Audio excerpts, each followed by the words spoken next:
In this video, I'm going to introduce the concept of the median voter.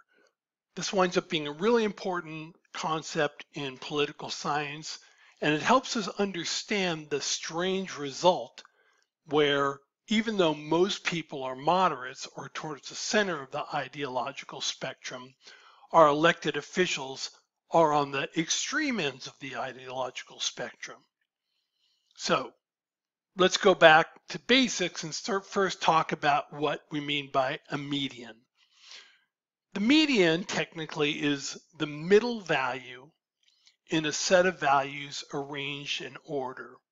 So if you were to go into a neighborhood and you were to organize the cost of homes from the least expensive to the most expensive, the price of the home where there were an equal number of homes that were less expensive as more expensive, that would be the median price of the home. The middle value in a set of values arranged in order. In political science, what we frequently do is that we organize people in terms of their ideology, from the most liberal to the most conservative, and try and understand elections through that prism. Now, we know that there are potential problems thinking about ideology on one dimension because there are some people who don't fit that simplistic explanation of ideology. I've talked about conservatarians, I've talked about libertarians, but for our purposes, it'll do. It's still a useful concept. What you're going to find in the PowerPoint presentation that I'm going to show is that when we arrange people in order like this, we begin with the assumption that voters always prefer the candidate that's closest to wherever they are on that spectrum. And that in theory, whenever majority rules apply, the median voter determines the winner. And this will make more sense after the presentation. Now, in practice, what happens is when candidates are running for office, there's two strategies going on at the same time. One is that they have to motivate their base. They have to get the true believers out to vote. But if you have two candidates who have bases who are really committed and they're both successful in getting their bases out to vote, then to win the election, they're going to have to win the support of the median voter. And so in this demonstration that I'm going to do via PowerPoint, I'll explain exactly what that means. So here I have a fake little world that I'm going to be talking about where there are 9 voters arranged from the most liberal to the most conservative. You can see below that black line, there's a 1, 2, 3, 4, 5, 6, 7, 8, and 9. The voter who's number 1 is the most liberal person in this community. The person who's at 9 is the most conservative person in this community. And while it may not be perfectly true if you look real closely at the numbers, we're going to assume that all those numbers are equidistant from one another. So the distance between 1 and 2, and 2 and 3, 3 and 4, 4 and 5, and so on is exactly the same.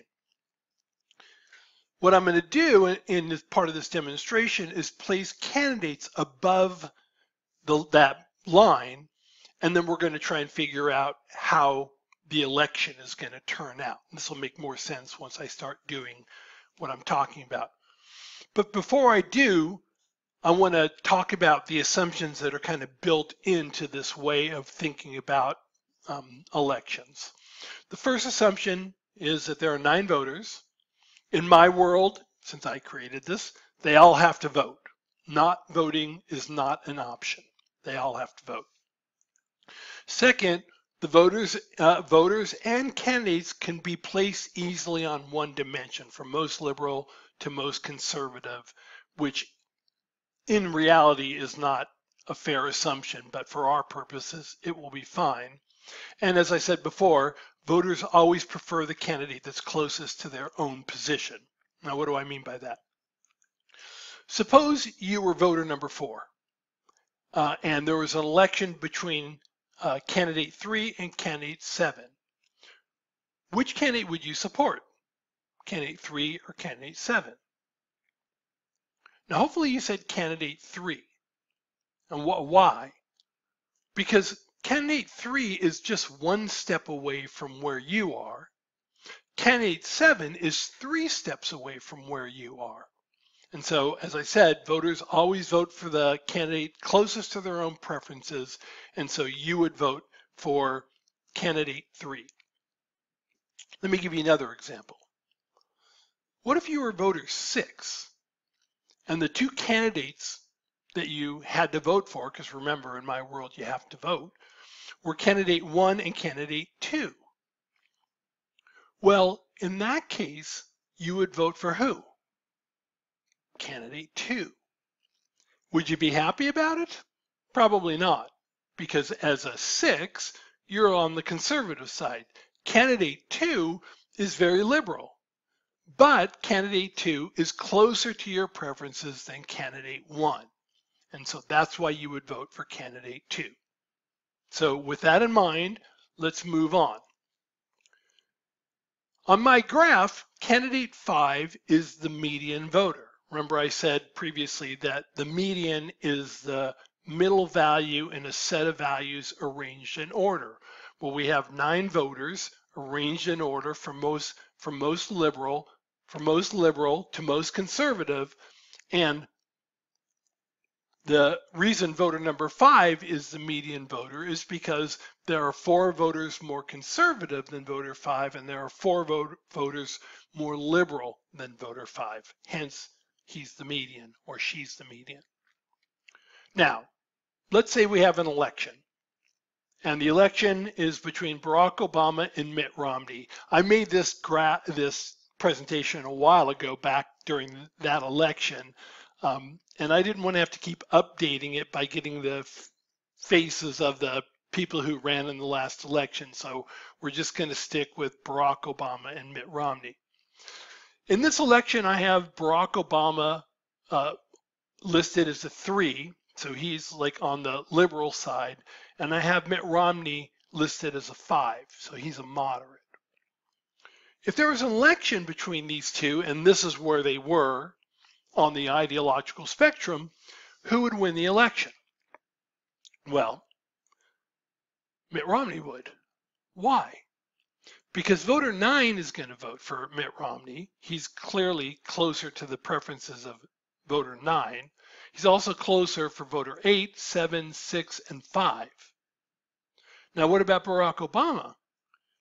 Well, who's going to vote for him? Well, voter 1, 2, and 3 are going to vote for Barack Obama.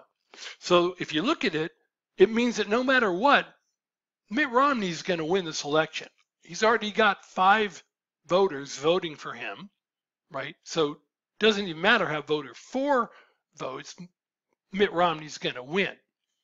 But it raises an interesting question. How's voter 4 going to vote? Now, oftentimes what students will say is they're going to vote for Barack Obama. And the reason is kind of sound, right? Barack Obama's on the left. Voter 4 is a little bit on the left. So they would vote for Barack Obama. But remember, as I said, voters prefer the candidate closest to their preference. And the way it looks, and the way it is that Mitt Romney and Barack Obama are equally distant from voter 4. Voter 4 doesn't have a preference. So what does voter 4 do? Well, because in my world, voter 4 has to vote, and they don't really care. They flip a coin, right? They flip a coin, and if it lands on Mitt Romney, on Barack Obama, Mitt Romney still wins the election 5-4. If it lands on Mitt Romney, he wins the election, but in this case, he wins 6-3. And here's the interesting thing, and I kind of mentioned this in the introduction. In this kind of world that I've set up, the candidate who wins the support of the median voter will always win the election. It doesn't matter where you place 2 candidates on this line. Barack Obama could be a 1, Mitt Romney could be a 9. Barack Obama could be an 8, Mitt Romney could be a 6. It wouldn't matter. Whoever the median voter voted for would wind up winning the election. wherever they were placed on this line. So let me show you how that's the case. In this simulation, Barack Obama is at a 4 and Mitt Romney is at a 6. Okay, so who's going to win this election? Well, one thing we know for sure is that voters 6, 7, 8, and 9 are going to vote for Mitt Romney. He's closest to their preferences. And voter 1, 2, 3, and 4 are going to vote for Barack Obama because he's closest to their preferences. But now we have the same problem we had before. Voter 5, what's voter 5 going to do? Well, voter 5 doesn't care one way or another. Voter 5 is equally distant between Mitt Romney and Barack Obama. And so voter 5 is going to flip a coin. If the coin lands on Barack Obama wins 5-4. If the coin lands on Mitt Romney wins 5-4. And that's the key for the median voter, that whoever wins the support of the median voter is going to win the election in this fake world. Now, in the real world, the way it works is that Barack Obama and Mitt Romney, or whoever's happening to running against one another, the thing that they need to do two things. The first thing they need to do is they need to get their base out to support. So to support them and vote. So that means Barack Obama needs to get voter 1, 2, 3, and 4 and make sure they get to the polls. These are the people who have a strong preference. We've referred to them as his base. The same thing with voters 6, 7, 8, and 9. Mitt Romney has to make sure he gets his base out. But if both candidates are successful in getting their base out, and if their bases are the same size, then exactly what I have drawn here is what's going to play out in the real world. The candidate, in this case Mitt Romney or Barack Obama, who wins the support of the median voter is always going to win the election. And that is why the median voter is such an important concept. Now, I'm going to elaborate on this a little bit more in the next videos. But one thing I want you to keep in mind is that the median voter doesn't have to be a moderate. The median voter just has to be the middle value in a set of values arranged in order. And that winds up being critically important in understanding the outcome that I'm trying to explain.